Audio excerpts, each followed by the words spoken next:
주시고 절망의 땅에도 주님의 사랑은 그의 나라 보게 하시네. 지나간 날보다 허락한 오늘에 또 새로운 은혜 주시니 영원히 빛나는 그 사랑 안에서 나의 삶은 완성되어 가네.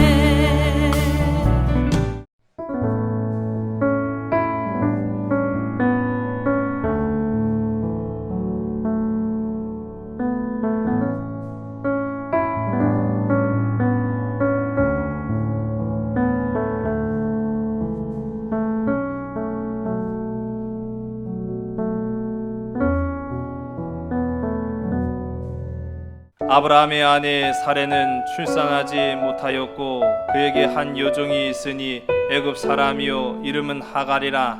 사레가 아브라함에게 이르되 여호와께서 내 출산을 허락하지 아니하셨으니 원하건대 내 여종에게 들어가라. 내가 혹 그로 말미암아 자녀를 얻을까 하노라 하매 아브라함이 사레의 말을 들으니라. 아브라함의 아내 사레가 그 여종 애굽 사람 하갈을 데려다가 그 남편 아브라함에게 첩으로 준 때는 아브라함이 가나안 땅에 거주한 지 10년 후였더라. 아브라함이 하갈과 동침하였더니 하갈이 임신하매 그가 자기의 임신함을 알고 그의 여주인을 멸시한지라. 사레가 아브라함에게 이르되 내가 받는 모욕은 당신이 받아야 옳도다. 내가 나의 여종을 당신의 품에 두었거늘 그가 자기의 임신함을 알고 나를 멸시하니 당신과 나 사이에 여호와께서 판단하시기를 원하노라. 아브라함이 사레에게 이르되 당신의 여종은 당신의 수종에 있으니 당신의 눈에 좋을 대로 그에게 행하라 하매 사레가 하갈을 학대하였더니 하갈이 사레 앞에서 도망하였더라. 아멘.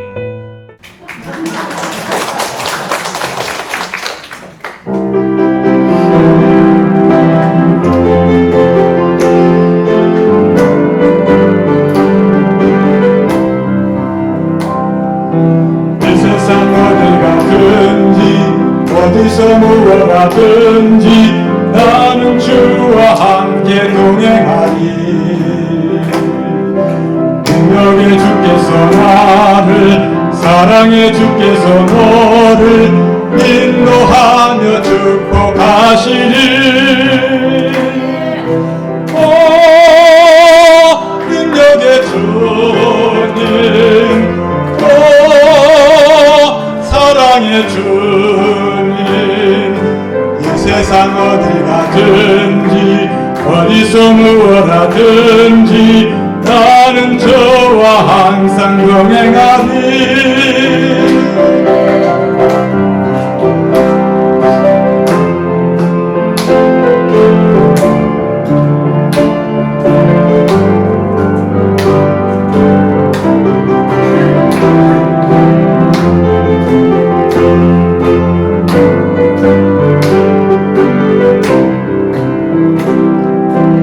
세상 어디 가든지 어디서 무엇하든지 나는 저와 함께 동행하리. 능력의 주께서 나를 사랑의 주께서 너를 인도하며 축복하시리. 오 능력의 주님, 사랑의 주님, 이 세상 어디 가든지 어디서 무엇하든지 나는 주와 항상 동행하리. 오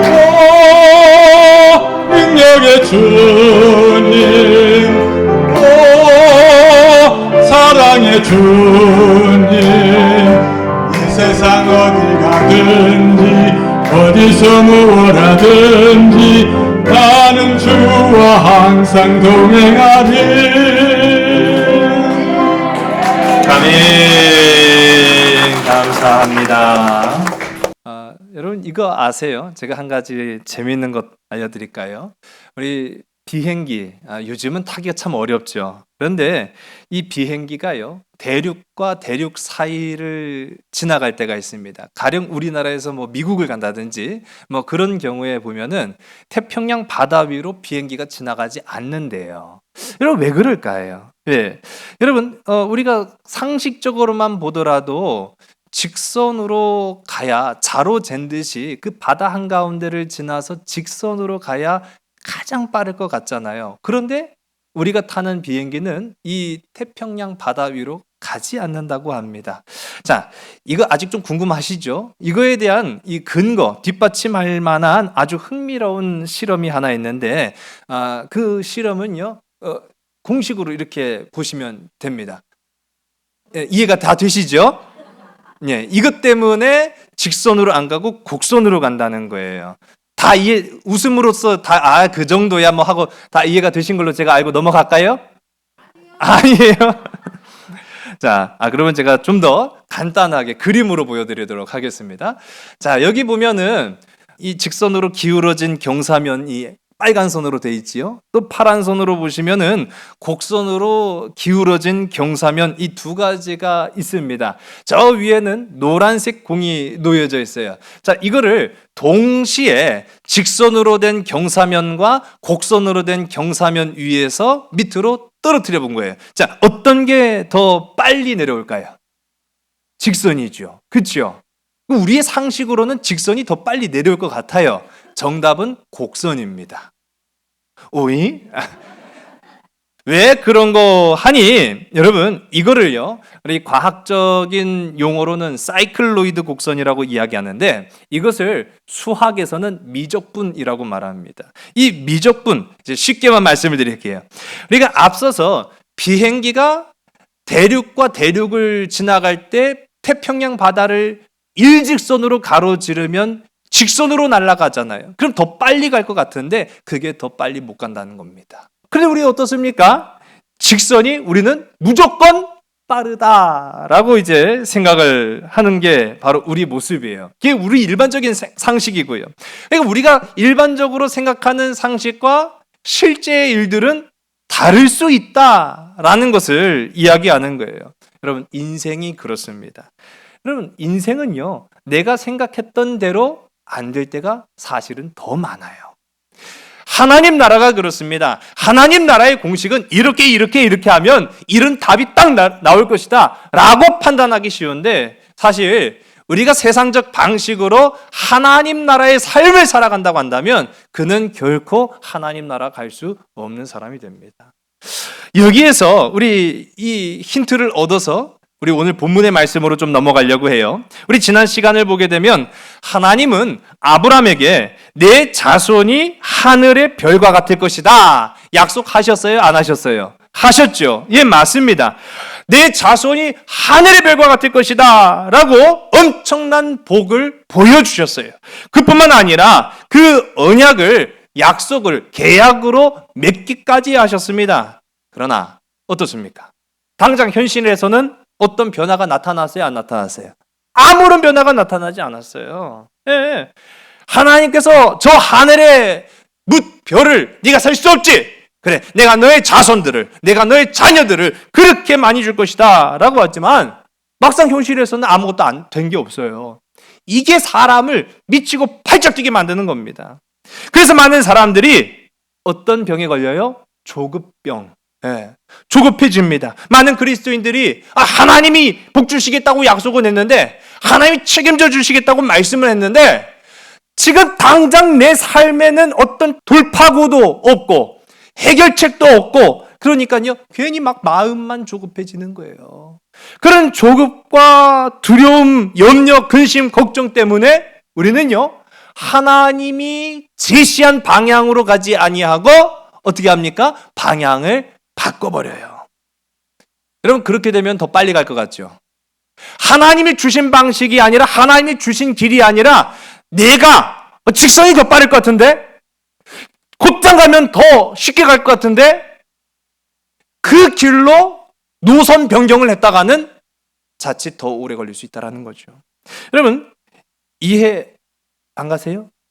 저는 제 삶의 모습을 비춰보더라도 100번 1000번 이해가 가더라고요.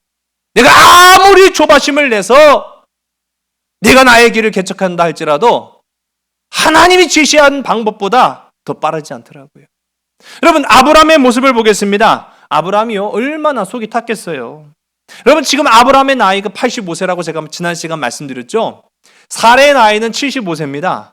적잖은 나이예요. 근데 그런 나이에 아이를 낳는다? 후손에 관한 이야기를 한다? 이건 진짜 그야말로 뜬구름 잡는 그런 이야기 같을 겁니다. 그래서 아브라함은요 곡선의 방식을 택한 것이 아니라 직선의 방식으로 노선 변경을 해버려요. 여러분 오늘 이 시간 저와 여러분 기다리는 저와 여러분 되기를 주의 이름 간절히 소원합니다. 하나님의 뜻을 구했다면 하나님의 역사하심에 나의 뜻을 온전히 맡겨야 돼요. 그래야 성급한 결론으로 나가지 않거든요. 그런데 성급한 결론을 내리면 오늘 이제 우리가 함께 읽은 말씀에서처럼 이제 나타나게 됩니다. 오늘 말씀에서 주인공은 사레였어요. 오늘 이 말씀에 섣불리 성급하게 결론을 내린 사람이 이 사레였는데 사레가 어떤 식으로 하나님의 뜻하신 길과 다른 그런 방식으로 그의 삶을 걸어갔는지를 좀 살펴보겠습니다. 오늘 본문 2절의 말씀인데요. 우리 함께 했습니다. 시작. 사레가 아브라함에게 이르되 여호와께서 내 출산을 허락하지 아니하셨으니 원하건대 내 여종에게 들어가라. 내가 혹 그로 말미암아 자녀를 얻을까 하노라 하매 아브라함이 사레의 말을 들으니라. 아멘. 여러분 이것이 직선의 기다림입니다. 이 직선의 기다림은 바꿔 말하면 성급한 마침표라고 말할 수 있어요. 제가 여러 차례 강조드리는 것이 있어요. 여러분, 내가 내 인생의 마침표 찍으면 되겠습니까? 안 되겠습니까? 안 된다고 제가 말씀드렸어요. 여러분, 여러분의 인생, 여러분의 것입니까? 아니에요. 그렇지 않습니다. 내 인생의 마침표를 내가 찍으면 안 된다는 거예요. 성급한 결론을 내려선 안 된다는 거예요. 여러분, 오직 내 삶의, 내 인생의 마침표는 내 삶의 주권자가 되신 하나님이 찍으셔야 되는 줄로 믿으신 여러분 되시기 바랍니다. 하나님이 내 삶의 마침표 찍어야지 내가 섣불리 거기다 마침표를 찍어버리면 거기서 내 인생 끝나는 거예요. 그래서 우리가 오늘 이 사례의 경우를 주목해 봐야 합니다. 사례는 하나님께서 출산을 허락하지 않으셨다고 지금 마침표를 찍어버렸어요. 단정 지어버렸습니다. 그래서 이 사례가 더 기다리지 않는, 그래서 직선의 기다림, 직선의 선택을 하게 됩니다. 뭐라고요? 하나님이 허락하지 않으시는구나. 하나님이 허락하지 않으시는구나. 여러분, 말씀 그 앞에도 오늘 본문의 말씀에서도 그 어디에도 하나님께서 사례야, 내가 너에게 자녀 낳는 것을, 잉태하는 것을, 임신하는 것을 허락하지 않노라. 그런 말씀 하신 적 있어요? 없었잖아요. 근데 오늘 본문의 말씀에서 누가 그 말을 언급합니까? 사례가 언급하고 있어요. 사례가 그렇게 생각했다는 거예요. 하나님이 내게 출산, 임신을 허락하지 않으셨구나 하고 자기 자신이 마침표를 찍어버리고 맙니다. 하나님 지금까지 버텼어요. 버티고 견딘 세월, 이제 자그마치 75년, 이 75세의 나이인데 이제 더는 못 버팁니다. 하나님.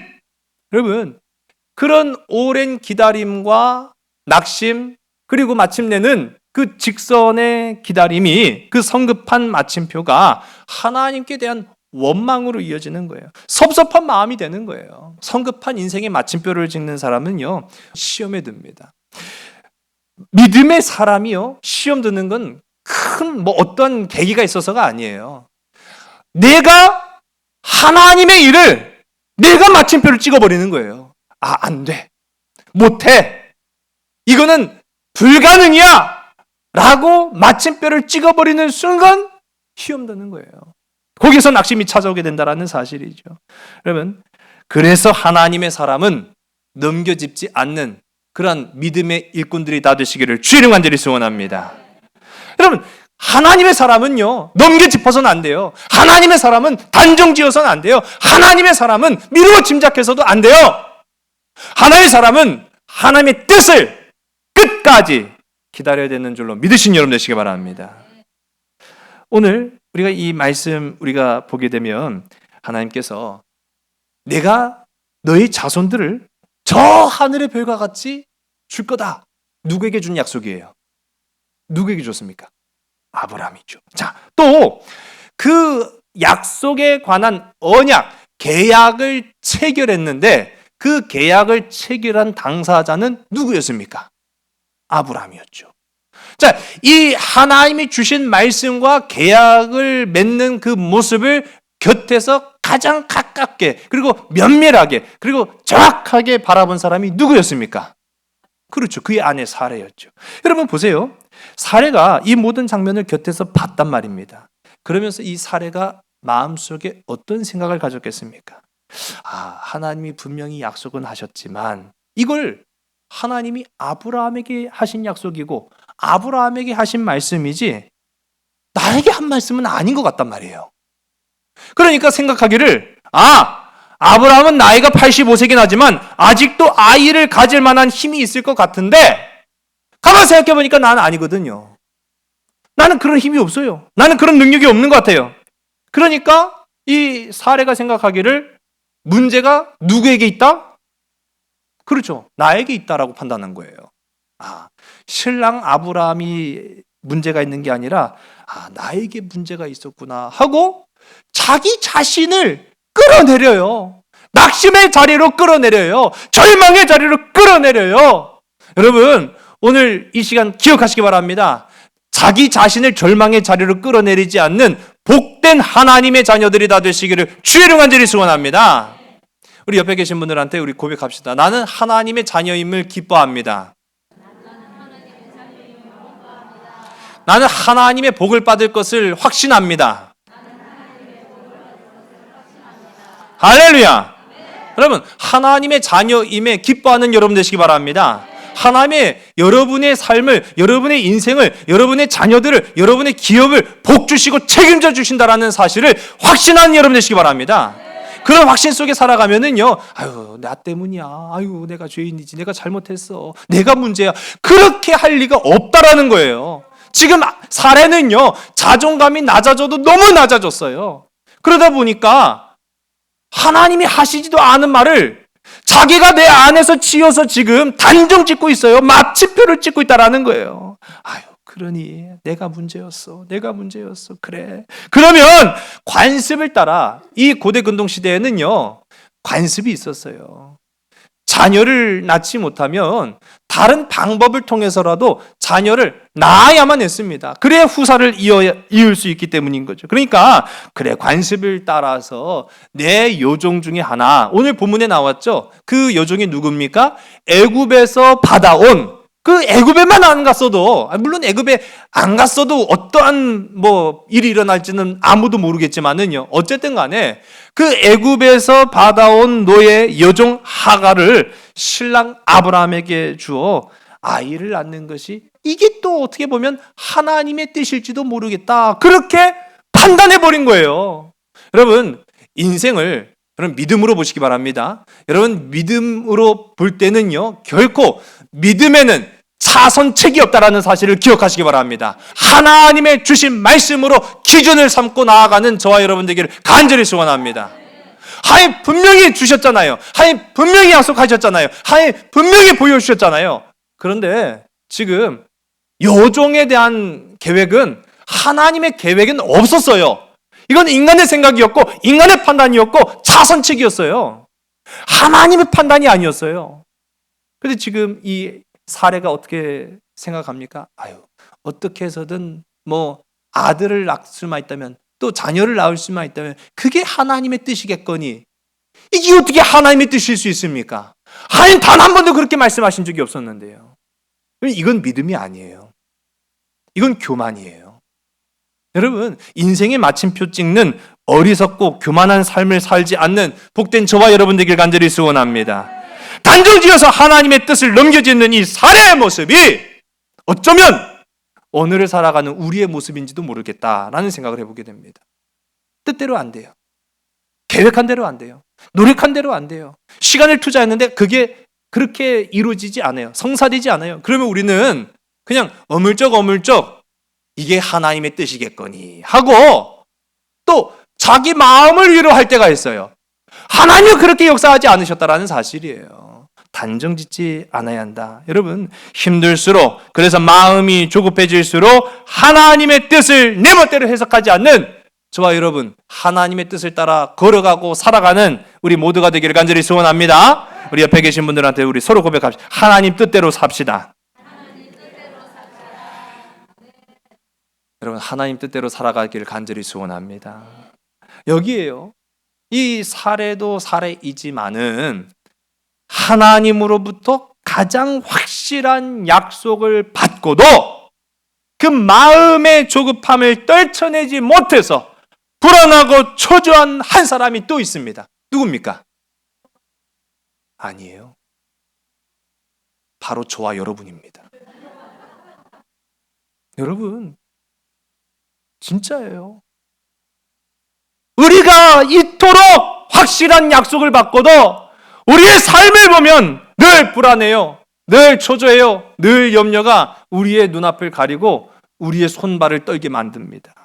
지금 아브라함의 모습은 저와 여러분의 모습을 나타내고 있다는 사실이에요. 이쯤 되면 여러분, 지금 이 사례가 절망했잖아요. 낙심했잖아요. 자포자기한 심정이고 자존감은 낮아질 대로 낮아졌어요. 그래서 아유, 하나님은 당신한테 약속을 했을지 몰라도 나한테는 안 했으니까 아이고, 나는 아닌가벼, 내가 문제인가벼 그러면서 지금 결론 내리고 단정짓기를, 그러면 당신은 어떻게든 후사를 만드시오. 내 요정 중에 하나인 하갈을 데려다가 첩을 삼아가지고 이제 당신이 알아서 결정을 하시오. 그렇게 이야기를 하고 있어요. 자, 여러분이 신랑이라면, 여러분이 아브라함이라면 어떻게 판단하고 어떻게 대응하고 어떻게 답해 줘야겠습니까? 아니요. 그래야 돼요. 아니, 그래요. 맞아요. 지금 아브라함의 바른 태도라고 한다면, 아니야, 사례야, 걱정하지 마. 하나님의 계획은 그렇지 않아. 단정짓지 말고 우리 끝까지 하나님의 뜻을 기다려 봅시다. 여러분, 이런 담대함과 이런 마음의 여유가 있기를 주님 간절히 소원합니다. 아니, 지금 아브라함이 그렇게 되는데 그려? 그려? 이 지랄 하고 있다니까 이거. 오늘 우리가 함께 읽은 말씀 보니까 아브라함이 사례의 말을 들었다고 안 들었다고요? 들으니라. 미친놈이죠. 이건 뭐 미쳤다고밖에 답이 없어요. 예. 그러니까 여러분, 이 직선의 기다림, 여러분, 이 직선의 기다림은요, 성급한 마침표가 될 때가 참 많다라는 사실입니다. 여러분, 직선의 기다림은 사람의 기다림입니다. 눈앞에 보이는 것에 내 마음, 내 생각을 다 빼앗기는 그런 기다림이 바로 직선의 기다림입니다. 여러분, 직선의 기다림은요, 눈앞에 보이지 않으면 어떤 현상이 나타납니까? 불안합니다. 초조합니다. 그리고 결론은 내가 판단 내립니다. 내가 결론 내립니다. 내 멋대로 판단하고 이것을 그게 하나님의 뜻일 거라고 단정지어 버립니다. 여러분, 이건 하나님의 뜻도, 하나님의 계획도, 하나님의 방식도 아니라는 거예요. 이건 전적으로 사람의 방식이라는 사실입니다. 여러분, 지금 하나님이요, 아브라함 아니라 사례에게 수백 수천 번을 말씀하셨어도 이렇게 직선의 기다림, 성급한 마침표를 찍으며 살아가는 사람한테는요, 하나님 나라의 역사가 나타날래야 나타날 수 없다라는 것을 오늘 말씀을 통해서 우리에게 보여주고 계시다라는 사실입니다. 오늘 3절의 말씀을 우리 함께 읽습니다. 시작. 아브라함의 아내 사레가 그 요종 애굽 사람 하갈을 데려다가 그 남편 아브라함에게 첩으로 준 때는 아브라함이 가나안 땅에 거주한 지 10년 후였더라. 아멘. 아브라함과 사레가 이제 그 약속 받고 기다린 세월을 지금 성경이 말하고 있어요. 여러분, 솔직히 말해서 10년이면 짧지 않은 세월 아닙니까? 이 인간적으로 짧지 않은 세월인데, 그러나 이게 아브라함과 사레의 한계였을까요? 아니에요. 그렇지 않아요. 이거를 하나님, 나 10년 기다렸으면 됐지. 뭘 더 기다립니까? 뭘 더 참습니까? 뭘 더 견뎌냅니까? 여러분, 제가 전에도 한번 말씀드렸는데, 여러분이 하는 기도의 제목 중에 10년 이상 하는 기도의 제목이 있습니까? 그러면 끝까지 포기하지 않고 기도하는 저와 여러분 되기를 주님 간절히 소원합니다. 저희 둘째가 뭘 먹다가 고기가 먹고 싶었나 봐요. 그래서 자기 살을 깨물어 먹었어요. 그래갖고 아빠 아파. 그래갖고 보니까 입술을 깨물어 먹어가지고 구멍이 났어요. 예. 구멍이 났다니까 놀라시네. 예. 상처만 났어요. 그래갖고 제가 그래요? 내가 약 발라줄 테니까 기다려. 그런데 그만 깜빡하고 말았어요. 깜빡했더니 얘가 자기 전에 아빠 약 발라준다며? 그래갖고 맞다. 야야 약 어딨냐? 그래갖고 찾았는데 약이 없는 거예요. 입에 바르는 게 없잖아요. 그래갖고 제가 된장 발라줄까 그랬더니 에이 약을 발라달라니까. 그래요. 그래서 야, 이 밤중에 없는 약 어떡하냐. 내일 내가 사서 발라줄게. 그래가지고 그 다음날 됐어요. 그 다음날 제가 학교 갔다 오면은 약 발라주겠노라 약속했는데 까먹었을까요? 그럼 멍청한 아빠입니다, 제가. 그래갖고 그 다음날 또 까먹은 거예요. 까먹었더니 와갖고 아빠 나 아파 그래갖고 아이고 맞다. 내가 약 사준다고 한 걸. 그런데 제가 그날 또 웬걸요 또 일이 생겨가지고 약을 사준다는 게 딱 깜빡해서 제가 저희 집사람한테 야 어디 나가면 당신 약 좀 사갖고 와. 그렇게 얘기를 했는데 저희 집사람도 까먹었을까요? 예, 우리가 까마귀 가족입니다. 예. 그래갖고 또 까먹었어요. 그래갖고 이틀이 지난 거예요. 그러니까 그 다음날 돼갖고 아빠 약 발라준다며. 그게 어제였어요. 그래갖고 제가 어머야 아이고 내가 약 발라준다 진짜 미안하다. 그래갖고 어제 저녁에 해미 시내를 갔더니 딱 한 군데 이제 약국이 열었더라고요. 그래가지고 약을 사다가 발라줬어요. 근데 그 발라주면서 야, 넌 참 집요하게도 약 발라준다고 말한다. 이렇게 맞아요. 아이고 우리 아빠는 나를 미워하나 봐. 나를 주워왔나 봐. 약 발라달라고 했더니 이틀 동안 말했는데도 약을 안 발라주네. 에휴, 내가 다시는 아빠라고 부르나 봐라. 그러면 돼요, 안 돼요? 안 되죠. 맞아요. 여러분 10년 이상 기도한 제목이 있습니까? 끝까지 기도한 여러분 되시기 바랍니다. 10년 마침표 찍었다고 해서 에이 10년 됐는데 안 채워줘. 에이 하나님은 뭐 개뿔이 하나님이야. 그렇게 하지 마시기 바랍니다. 10년 더 될 수도 있어요. 그러나 끝까지 참고 견디고 인내하고 기다리고 기도하는 자에게 하나님은 역사하시는 줄로 믿으시기 바랍니다. 말씀을 보면 우리가 알 수 있는 거예요. 아브라함 지금 사례와 함께 10년 동안 기다리면서 기도했어요. 그러나 이루어지지 않았습니다. 여러분 보세요. 결과적으로만 말씀드리면 이제 그 아브라함이 하나님의 주신 축복을 따라서 아들 이삭을 낳았는데 지금 이 사건 이후로도 몇 년이 더 지났어야 돼요. 15년이 더 지나야 돼요. 지금 가야 할 길이 15년 남았는데 10년밖에 안 됐다고 지금 낙심하고 절망하고 좌절해서 단정지어 하나님의 뜻을 자신이 그냥 결정 내리고 말았어요. 여러분 총 25년의 기다림 중에 지금 절반도 안 됐다고요. 여러분 끝까지 기다리는 곡선의 기다림으로 하나님을 구하는 저와 여러분 되기를 주의로 간절히 소원합니다. 여러분 이게 오늘 우리에게 주시는 하나님의 은혜예요. 상황이 불가능해 보이고 힘들수록 직선적인 나의 판단을 내려놓고 하나님의 역사를 기다리는 자에게 하나님은 임하신다라는 사실입니다. 이게 오늘 우리가 이 아브라함과 사례의 실수를 통해서 배울 수 있는 교훈이에요. 우리 4절의 말씀을 우리 함께 보겠습니다. 시작. 아브라함이 하갈과 동침하였더니 하갈이 임신하매 그가 자기의 임신함을 알고 그의 여주인을 멸시한지라. 아멘. 이게 이 아브라함의 선택이었고 이게 사례의 직선의 성급함이 불러온 비극이었습니다. 우리가 사극에서 보면은 왕의 성언을 입은 무수리가 신분이 변해요, 안 변해요? 그렇죠.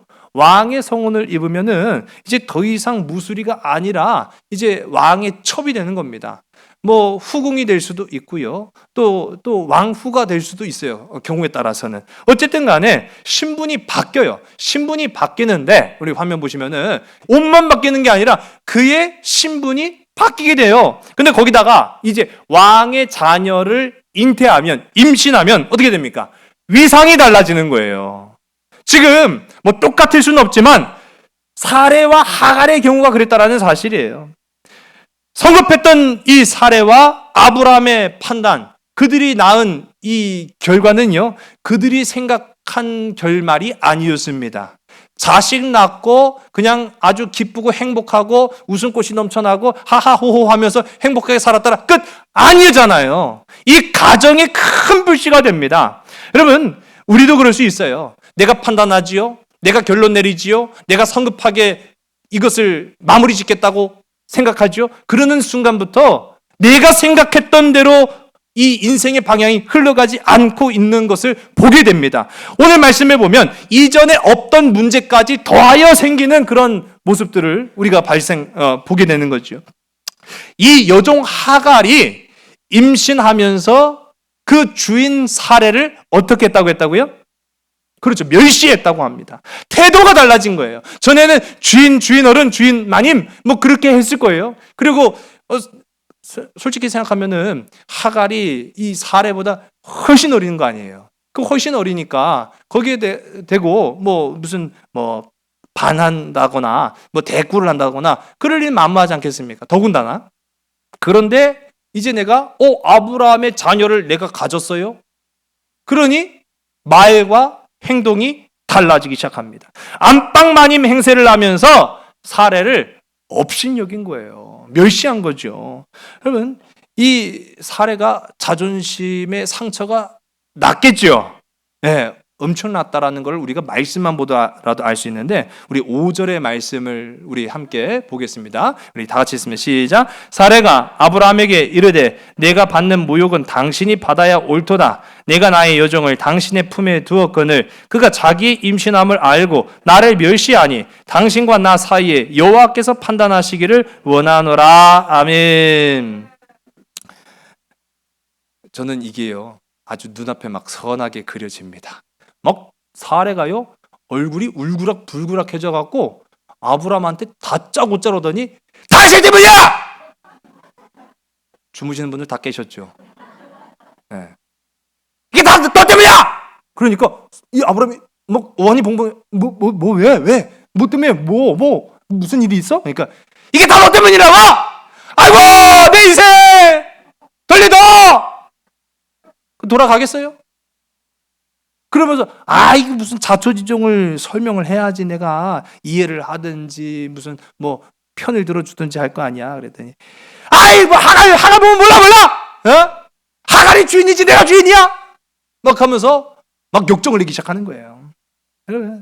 근데 이게 사례의 마음을 우리가 살펴보면은 뭐 충분히 이해가 됩니다. 근데 우리가 제3자의 입장에서 보면은 이 원인 제공을 누가 했어요? 그렇죠. 사례가 있단 말이에요.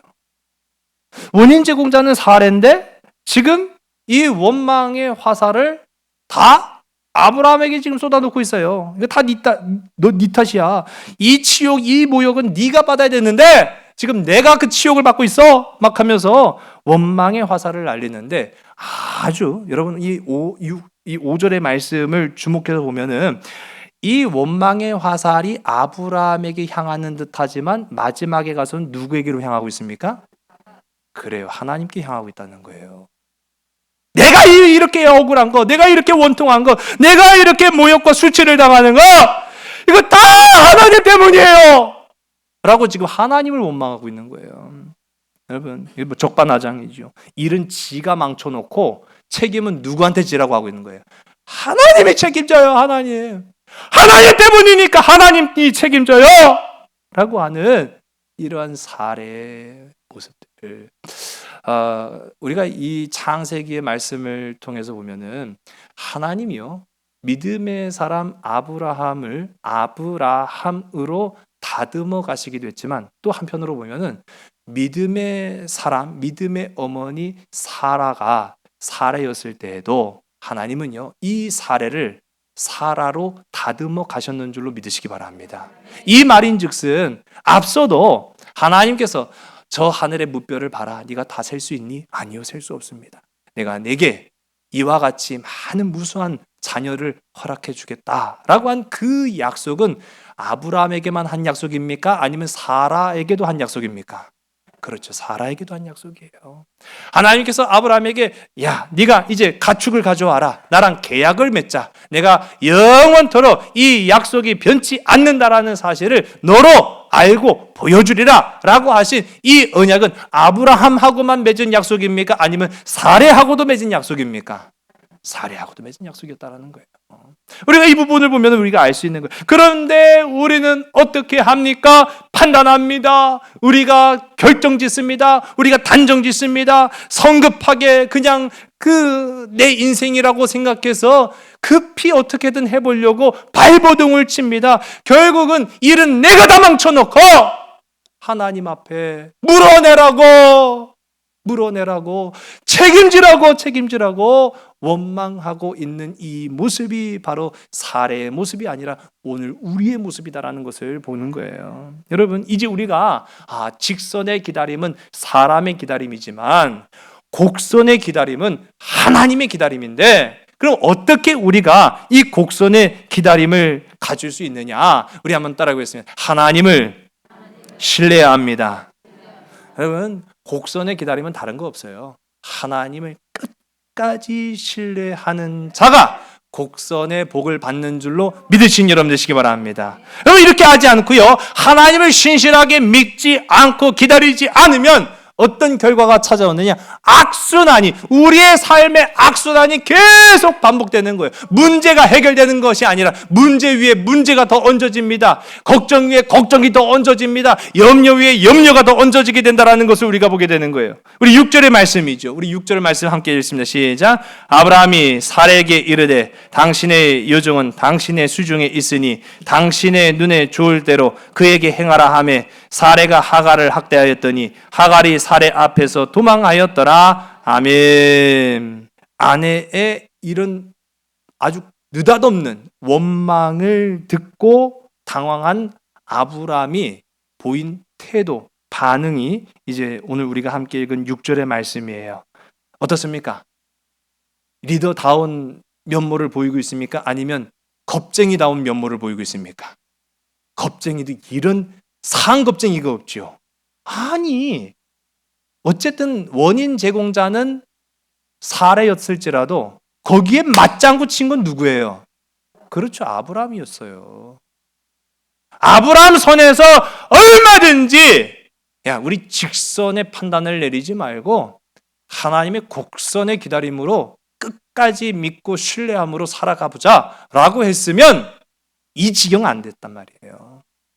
그런데 어쨌든 간에 절반의 책임을 가지고 있는 이 아브라함이 어떤 결정을 내립니까? 네가 한 일이잖아. 네가 그냥 해. 네가 알아서 해. 라고 모든 결정권을 사례에게 넘겨줍니다. 자, 그 사례가 이제는 이 가정의 문제를 치리할 권한이 이제 위임받은 거예요. 그 후에 한 행동이 뭡니까? 하갈을 학대한 거죠. 이게 하나님의 뜻일까요? 하나님의 계획이실까요? 아니죠. 아닙니다. 여러분, 이 아브라함의 어리석음과 이 사례의 성급함이 하갈을 지금 학대하고 있다는 거예요. 여러분, 그럼 하갈의 입장에서 보자고요. 하갈이 무슨 결정권이 있어요? 종이지. 종은 주인이 하라면 하는 대로 하는 것뿐이에요. 죽으라면 죽는 신용이라도 하고 어떻게 하라면 어떻게든 해야 돼요. 아니, 그럼 하갈이라고 그 꽃다운 처녀의 나이에 그 할아버지랑 결혼하고 싶었겠어요? 종이니까 어쩔 수 없이 한 거예요. 그런데 이제 와갖고 너 때문이야 이 망할 년. 어쨌든 간에 막 지금 그렇게 얘기를 하니까 하갈로서 또 억울한 지금 심정이 될 수밖에 없는 거예요. 여러분, 우리가 세상을 살아가면서 우리 주변에 나와 상관없는 부조리, 나와 상관없는 학대가 일어날 수 있습니다. 우리 세상 뉴스를 보세요. 얼마나 많은 부조리와 부정부패, 그리고 그러한 부정부패를 방관하는 제3자들의 모습이 비춰집니까? 나랑은 직접적인 상관이 없으니까, 직접적 연관이 없으니까 알아서 하겠지. 그렇게 생각하기 쉽잖아요. 그게 아브라함이었어요. 여러분, 하갈에 대한 학대는 그리스도인에 대한 무책임으로 비롯된 거예요. 여러분, 우리 주변에도 그런 상황이 펼쳐질 수 있습니다. 여러분, 무책임한 그리스도인으로 방관하지 마시고 하나님의 자녀로 여러분의 삶의 터전에서 하나님 나라의 정의를 나타내는 저와 여러분 되기를 주의 완전히 소원합니다. 부정직한 일이 일어나고 있는데 눈 딱 감고 있는 거예요. 괜히 내가 개입하고 끼어들면은 나한테도 불똥 튈까봐 모른 척, 안 본 척, 나는 상관이 없는 척. 아브라함이 지금 그러고 있는 거죠. 네가 알아서 해. 아이고, 나 몰라, 나는. 그러니까 그 아브라함의 무책임과 무관심이 고스란히 하갈을 괴롭히고 있는 모습으로 드러나게 된 거예요. 여러분, 하나님의 자녀로 살아가는 저와 여러분 되기를 주의 완전히 소원합니다. 제가 좋아하는 노래가 있어요. 여러분, 이거 좋아하십니까? 우리나라 전통 놀이이고요. 여러분, 윷놀이에서 중요한 거는 이 윷을 던지는 사람도 물론이지만 정말 중요한 건 뭐 하는 사람일까요? 그렇죠. 다들 해보셔서 아네. 아주 말판 옆에 딱 앉아. 처음부터 윷놀이 한다 그러면은 말판 옆에 딱 앉아. 말판은 내가 봐.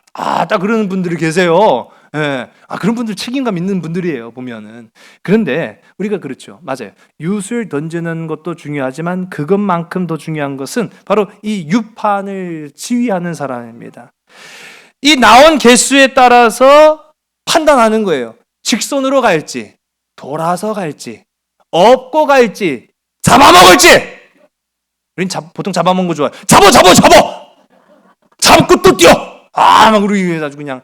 하여튼 저는요, 그리스도인들이 하여튼 윷만 했다 하면은 그렇게 사악해. 잡아먹으래. 죽여. 아주 누가 지나가다 들어오면은 교회에서 살인 난 줄 알것이요. 아니, 윷판만 돌 때만 죽여, 잡아! 막 그래가지고 막 잡고 먹고 막 죽이고 난리가 나요. 자, 그런데요, 보세요. 우리가 말판을 두게 되면은 직선으로 갈 수도 있고 돌아갈 수도 있어요. 어떨 때 보면은 상황에 따라서 이 말판을 두는 사람이 판단을 합니다. 직선으로 갈지, 돌아서 갈지. 직선으로 가고 싶은데 아니야, 그렇게 하면은 안 돼. 돌아서 가야 돼. 그러면 다른 사람들은요, 아이고 답답하네. 빨리 끝내야지. 그렇게 생각이 들 수 있죠. 그런데 경우에 따라서는요, 돌아가는 것이 더 유익이 될 때도 있다라는 것을 우리가 한낱 이 게임을 통해서도, 놀이를 통해서도 우리가 알 수 있다는 사실입니다. 여러분, 곡선의 믿음으로 살아가는 저와 여러분 되기를 주의 완전히 소원합니다. 모든 인생을 다 곡선으로 바라보라는 말씀이 아니에요. 믿음의 삶에 있어서만큼은 곡선의 기다림으로 하나님을 신뢰하는 저와 여러분 되기를 주의 완전히 소원합니다.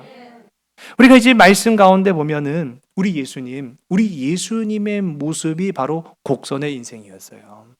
우리 예수님의 모습을 통해서 우리가 곡선의 믿음, 곡선의 삶, 곡선의 기다림이 어떤 것인지를 우리가 바라보게 됩니다. 즉 한마디로 말하면 예수님은요, 곡선의 대가셨다라는 거죠. 요한복음 8장 말씀 가운데 보면 우리 주님이 감람산으로 기도하러 가셨습니다. 그리고 그 기도를 마치신 후에 맞은편에 있는 예루살렘 성전에 가서 거기에 있는 사람들에게 말씀을 전하셨어요. 그때였어요. 그때 어떤 사건이 벌어집니까? 바리새인과 서기관들이 한 무리가 되어서 막 왁자지껄한 가운데 한 여인을 개처럼 질질 끌고 옵니다. 그러면서 땅바닥에 탁 내똥댕이 치면서 랍비시여, 판결을 내리소서. 이 여인이 음행하는 현장에서 잡혀온 죄인인데 모세의 율법에 따르면 이러한 경우에는 돌로 쳐 죽이는 것으로 우리가 알고 있습니다. 그런데 당신은 어떻게 판결하시겠습니까? 하고 예수님을 걸고 넘어지는 그런 시험을 해요. 여러분 어떻게 생각합니까? 만약 이게 우리가 다 뻔히 알고 있는 상황이니까 이런 답이겠지라고 생각하지만요, 이게 우리의 삶 속에 일어나는 일이라고 한다면 부주리한 일들이 일어났어요. 하나님의 뜻과 전혀 상관이 없는 직선의 이 성급함으로 이루어진 잘못된 판단의 상황에서 여러분이라고 한다면 어떤 결론을 내리시겠습니까? 만일 세상 사람들과 같은 방식이라고 한다면 이 여인에게 돌직구를 날리는 것이 가장 쉬운 방법이 될지 모르겠지만 우리 주님이 택한 방식은 그렇게 한 것이 아니라 곡선의 기다림으로 이 여인을 품어주셨다라는 거예요. 죄 없다고 말씀하지 않으셨어요. 이 여인이 잘했다라고 칭찬하지도 않으셨어요. 그러나 우리 주님은요, 여기 있는 이 여인과 너희들이 다를 게 뭐가 있냐? 이 여인은 들켰을 뿐이고 니들은 감췄을 뿐인데 다 똑같은 죄인인데 가장 빠른 방법은 바로 직선의 기다림. 못 기다리죠. 그러니까 돌직구를 날려서 때려 죽입시다 라고 지금 몰아붙이는 그런 상황. 어떻게 보면은 그게 제일 빠른 해결책이에요. 세상에서 직선의 방식이 제일 빠른 해결책일 수도 있어요. 사랑의 방식은요, 오래 걸려요. 제가 연애했던 얘기 말씀드렸나요? 연애 무진장 길게 했어요. 이게 왜 길게 되는 줄 아시죠? 뭐 대뜸 만나가고 우리 결혼하자 그러면은 뺨 맞죠. 오래 걸리는 거예요. 사랑은요, 오래 걸려요. 사랑은 인내해야 됩니다. 사랑은 겸손해야 돼요. 사랑은 직선이 아니에요. 사랑은 곡선이더라고요. 진실한 사랑은 곡선에서 나온다라는 것을 우리 주님은 이 여인의 사건을 통해서도 분명하게 보여주셨다. 그리고 아브라함과 이 사례의 실수를 통해서도 우리에게 분명하게 보여주고 계시다라는 사실입니다. 여러분, 이 직선이 아닌 곡선의 기다림으로 살아가는 저와 여러분 되기를 주의 이름으로 간절히 소원합니다. 그게 안 될 때는요, 내 마음의 초조함과 불안함과 염려와 근심과 정말로 말할 수 없는 괴로움이 나를 직선적인 판단으로 성급하게 몰아갈 때 어떻게 해야 되느냐? 기도하는 저와 여러분 되기를 주의 이름으로 간절히 소원합니다. 기도는요, 우리가 곡선의 기다림으로 풀어가는 삶의 방정식입니다. 앞서도 제가 말씀드린 것처럼 우리가 미적분 몰라도 상관없어요. 그러나 이 곡선의 방정식을 알면 그는 하나님의 복받은 자녀가 되는 줄 믿으시기 바랍니다. 기도는 하나님의 눈으로 우리가 난처해서 해결되지 않는, 좀 풀리지 않는 그런 상황을 정확하게 보는 눈을 허락하는 거예요. 상황이 새롭게 보입니다. 길이 보이기 시작합니다. 기적이 시작됩니다. 여러분, 고난 속에도 우리는 세상의 사람들과 다른 길을 걸어가야 된다는 사실을 기억하는 여러분 되시기 바랍니다. 직선이 정이고 직선이 옳은 것이고 직선이 바른 것이다라고 생각하는 세상과는 다른 방식으로 우리가 살아가는 거예요. 고난 속에서도 곡선의 방식으로, 사랑의 방식으로, 기도의 방식으로, 은혜의 방식으로 살아내는 오늘 저와 여러분 우리 모두가 되기를 주의 이름으로 간절히 소원합니다. 기도하시겠습니다. 아버지 하나님, 주님의 은혜를 기다립니다. 주님의 역사를 간구합니다. 아브라함과 사례는 주님의 주신 약속을 보고도 듣고도 그 마음의 초조함과 성급함으로 직선의 판단을 내리고 말았습니다. 그러나 하나님 아버지, 오늘 이 시간 곡선의 사랑이 하나님의 뜻이며 곡선의 삶이 하나님의 역사를 나타내는 가장 빠른 방법임을 오늘 우리가 기억하였사오니 우리의 삶에 어떠한 상황, 어떠한 환난과 고난 속에서도 곡선의 사랑을 포기하지 않는 주의 거룩한 자녀들, 믿음의 백성들이 되게 인도하여 주시옵소서. 모든 것을 주께 온전히 의탁하오며 참사랑 되시는 예수 그리스도의 이름으로 감사하며 간절히 기도드렸사옵나이다. 아멘.